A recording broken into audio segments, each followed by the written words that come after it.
Hi, I'm Shannon Gavin Johnson, the director of Legacy Museum on Main, and this is a brief moment in LaGrange's history.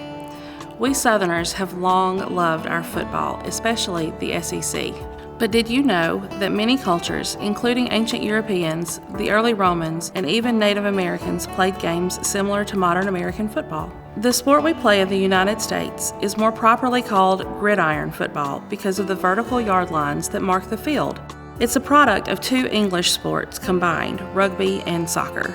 The first known collegiate football game was played on November 6, 1869, when Rutgers University challenged Princeton, at the time it was still known as the College of New Jersey, to a game that was played with a round ball.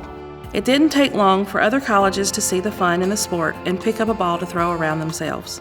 A favorite around here, the University of Georgia, first picked up that ball on January 25, 1892, when they played Mercer University in Athens. Just a few weeks later, the Bulldogs traveled to Atlanta to play Auburn University's team in what was to become the South's oldest college football rivalry, and what many sports historians consider to be the birth of Southern football. Georgia Tech and the University of Alabama fielded teams that same year as well.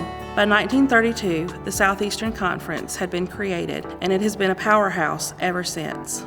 According to local newspapers, LaGrange High School fielded its first team in 1886. Its teams were coached by students and volunteers until 1916, when Henry E. Newton, Jr. was named the first coach of then LaGrange Blue Veterans. Their team name changed, and the Grangers won their first state championship in 1921.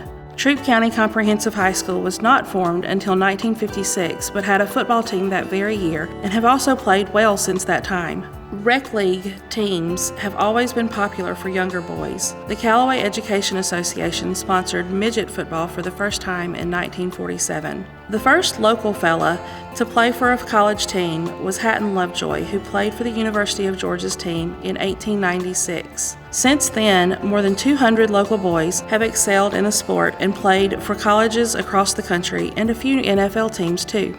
More recently, local high schools have been producing such strong athletes that it isn't uncommon to hear that great coaches such as Nick Saban and Kirby Smart are here to visit players. To learn more about our football beginnings, visit Legacy Museum on Main. This has been a brief moment in LaGrange's history, and roll Tide.